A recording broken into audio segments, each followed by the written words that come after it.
Welcome back to Railcar Restorers on the road. As you'll see behind me, there is a lovely shiny blue 108. So we're going to be taking you around now with its owner, Mark Russell, and then we'll be showing you around the unit in detail. He's very good at showing people around these units, so we'll let him take you through it, because who better than to do it than the owner himself. Yes, and you might be able to hear just in the background there the sound of an engine. That's also going to be included in this video. He's done some serious work to one of the engines off this unit, so there's a lot to see here. And yeah, we're going to take you through this one and obviously the other one, and basically how far have they gotten in a year. Right guys, so here I am with Mark Russell again, outside his lovely Class 108, now formed up as a 2-car set. This is exactly a year later since we last came and viewed the project, so I'm going to let Mark take you through some things that have happened in the last year. Thank you. So, I mean, as you can see, we're outside. The shed space is no longer available to us, so we've had to come out. But we're pretty pleased with the results, to be fair. It's quite difficult to see how far you get when it's in the shed. And sometimes we forget what we've achieved in the period of time. So we are mostly painted. There are areas need more coats, which we will do once both sets are ready for final paint. When you last came, we were working on the air system. The air system is now fully working. We've proven all of the EP valves out, all of the actuators out, and we've completed the cab refurb, which you'll see shortly. So within the cab, we've got that as close as we can to original spec, to as high a standard as we can. We've got the electrics working, so we've got the lighting working, the controllers are working, even the buzzer's working. So we are now in a position where we are pretty comfortable that we've got a mostly functioning unit. We're still in a position where we've got no engines on it. We've been removing the exhausters. This one hadn't got the alternators on, so they've got to be fitted as a next job over the winter. They're overhauled, ready to go on. We've got a second engine to rebuild. We've got one we've already done. You may well see a video at some point of that running in its test fixture. Heaters are ready to go in, and again there's a little bit of info on those as well that hopefully you'll see at some point. Work's still continuing. The inside's had a bit of a clean up. We've got quite a lot of upholstery to sort out at some point.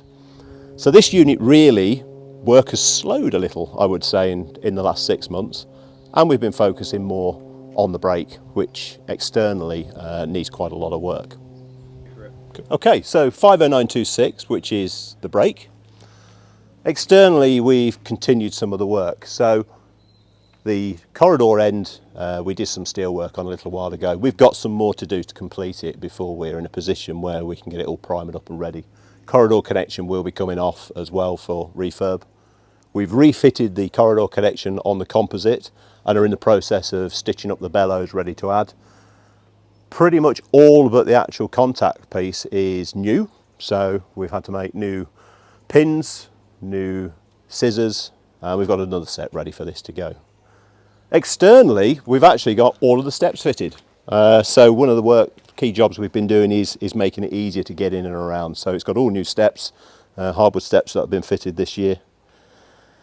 Within the actual running side of things, all of the electrical boxes and the control boxes have been opened, tested, cleaned out, covers painted, and are in the process of being refitted. We have run all the engines up, so both engines have been run up, the injectors have been tested, and we've done a number of regular runs to check that through. And as part of that, we've then gone through the air system, which is now fully functional. We've gone through the exhausters and the brake system. That is all fully functional as well. We've even used it to charge up the air on the other unit to prove that out. So mechanically, it's in a pretty good state. Gearboxes are all changing. We've set the throttle motors up. So externally it looks not so pretty, but mechanically far, far further ahead than the other unit. As we sort of walk down the front, you'll see that we've actually, over the excellent summer we've had, managed to make some pretty serious inroads into the steelwork on the cab. It's a typical 108 Derby cab. It looks fairly bad until you take the steel off and the plate work off, and then it looks really, really bad. So all the base structure's been done, all the top structure's been done, and all the support work behind. The windows were removed very easily, which is slightly worrying because they weren't particularly well sealed. So structurally that's all now back. The plate work is completed and the windows are in. So we're in the process of removing the paintwork so we can get epoxy primer on, a couple of coats, which gets us watertight and protects the steel, ready for moving around the sides and getting us to a point where we can get it in a shed for a month or so for a paint job. So internally, we've stripped the cab. This occurred about 4 weeks ago. In order to complete a lot of the structural work around the top of the cab, we've had to take the inner dome out. We've also completely stripped the desk, which also yields some interesting finds. When you find the centre of the desk is actually made up of an old fixed distance sign, you've got some concerns. So we'll remake that as per we've done in the other unit, which you'll see shortly. So we're fully stripped out. Steelwork's all been replaced. The woodwork supports for the trim pieces have all been replaced. And we're at a stage now where we're actually planning next steps to get some scaffolding up, get the dome off and get it watertight so that we can then refurbish the dome, refiberglass the dome, ready for refit. So this is probably what I would call the really stripped out unit. It's the bomb site. We are slowly going through at the moment to make sure that the roof is all watertight. We've got plans to repaint the roof, and so it's really something of a work in progress and stores.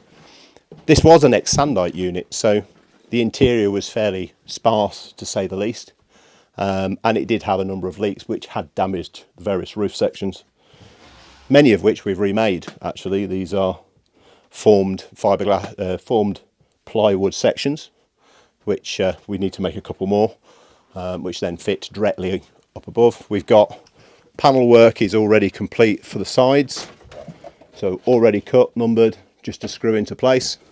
The lighting sets are all ready to go up with the various battens formed, and the hardwood window trims are already starting to go in ready. So generally what we do is, if the weather's good, we'll work on the outside. As the weather's getting worse, we work on the inside on the trim sets. The brake section currently really is storage and a mini workshop.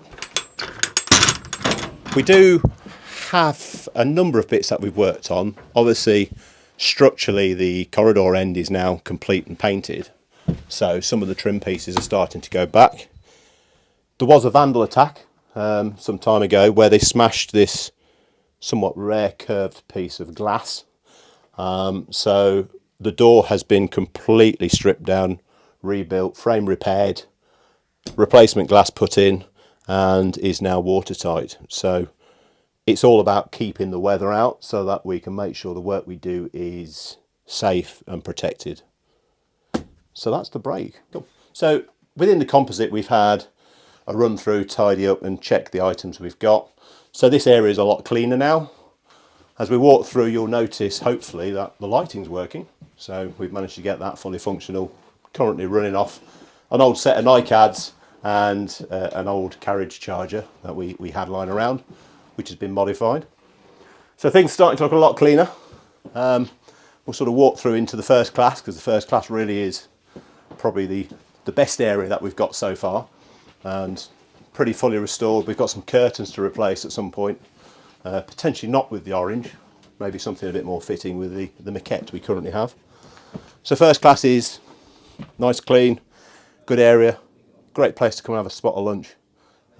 Quite enjoyable, nice to see that we've actually done it. So we'll move into the cab, and the cab has had a complete strip down and rebuild. Everything has been out. It's got new worktops, all the controllers have been stripped, all the dials have been stripped, and we're all fully back in and working now. And hopefully you can see just what a job we've managed to achieve on this. We're pretty pleased with it, to be fair. The worktops have all been machined by ourselves, fitted by ourselves. They're actually painted because you can't get the black bacon light anymore. So we're actually at a point really where internally this one is close to complete. We've got some more work we want to do on the upholstery within, and it will need another deep clean. So in theory, once the engines are on and the final recommissioning is done, and then we go through all of the requirements we've got to do to get it to FTR sign off, then we're in a position where this unit is very close to complete. Okay, so we've been overhauling the heaters. We've completed 2. Not a massive amount required from them. They've got new glow plugs because we do have a small supply of glow plugs. New bearings on the fans, check over the seal system, and we've made a basic test fixture. The heaters actually shouldn't be scared of because they are actually quite a simple device. There is only a few basic things. There's a motor which runs the fan and the fuel pump at the same time. There's a solenoid for the fuel. There's a glow plug, and there's a detector to tell you when you've got heat. And literally all that actually happens is you run the fan, which pumps the fuel. You turn the solenoid on, you turn the glow plug on. Once the glow plug's hot, you'll get an ignition. Once the ignition starts, it'll be detected by the heat detect, at which point you turn the glow plug off. And it's a self-sustaining heat system. So we've actually made a basic test fixture, and literally we can control the 3 inputs of the fan, the solenoid, and the glow plug. And we can then detect various conditions using LEDs. And the most important one for us really is the heat detect. And so what we do is we just do a run-up, basic test, self-sustains, and away we go. Once the glow plug's off and it's working okay, that is it working. Setup-wise, there's a few instructions you can find online, and to be quite honest, the hardest thing probably is aligning the burner chamber to the glow plug. There are various tools. We found actually the best way to do it is to view through the glow plug and check the location with respect to the hole, and you can see just when it's in the right location. So I wouldn't be scared of the heaters. We've got 2 working. They're very, very straightforward when you break it down into small blocks, and very, very easy to test. Very easy to test on a bench, as you can see. So because we've got a number of engines to rebuild, it was pretty important for us to be able to test them and test them safely and off the unit.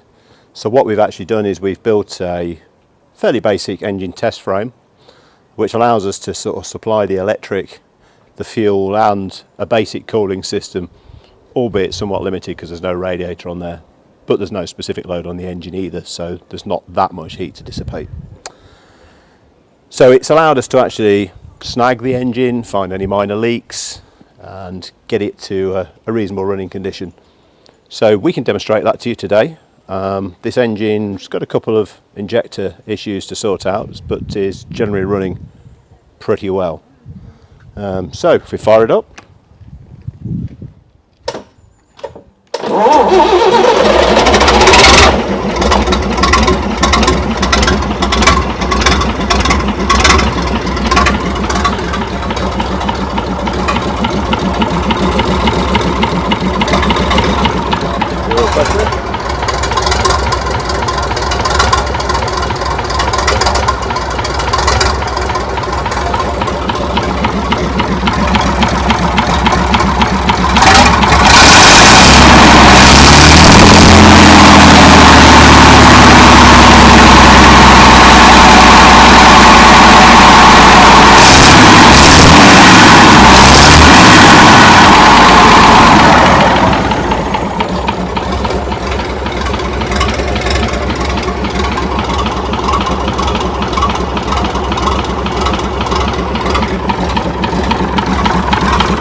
So there you go, car alarms as well. 680, full chat, no pipes, how they should be.